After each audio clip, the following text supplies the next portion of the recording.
Sometimes you go through things in life and it changes your whole view of the entire world. That happened to me when I was in my late 20s. One day, my mom said that she wanted to make a quick trip over to Dollar General and pick up a few things because she was having some of the grandkids over for the weekend, my nieces and nephews.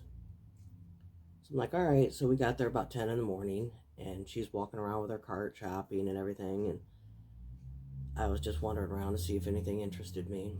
And I looked up towards the register, and there was a man with a gun pointed at the clerk. And I look over, and there's a man waving a gun in the air like this. So I ran to my mom and said, we got to get the hell out of here. She's like, oh, but my purse. I said, forget your purse. We got to get out of here. Just then, these guys started herding us all to the back room. One guy reached in and grabbed his wallet and handed it to one of the gunmen.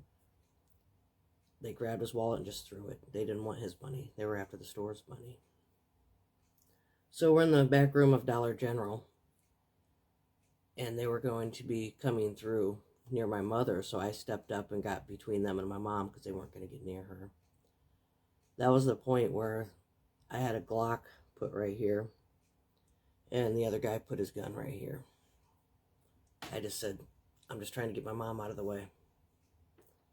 The guy stared at me for a second, nodded, and they went on their way. They were going after the safe, which was empty. Also, keep in mind, there was an emergency exit in that back room, but the Dollar General staff had it chained shut.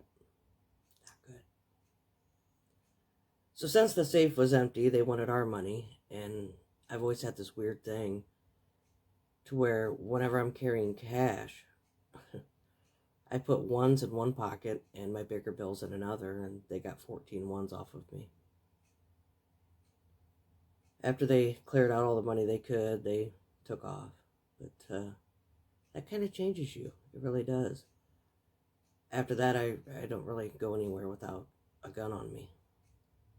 I don't really even go off my property without one. When I leave a store or whatever, when I'm walking through a parking lot, I am sure to look at every person. I look them in the eye, let them know I see them. It kind of changes you. It does. But I think going through that made me a lot stronger. It made me a lot more aware. But it was definitely a freaky situation. You guys have a great night.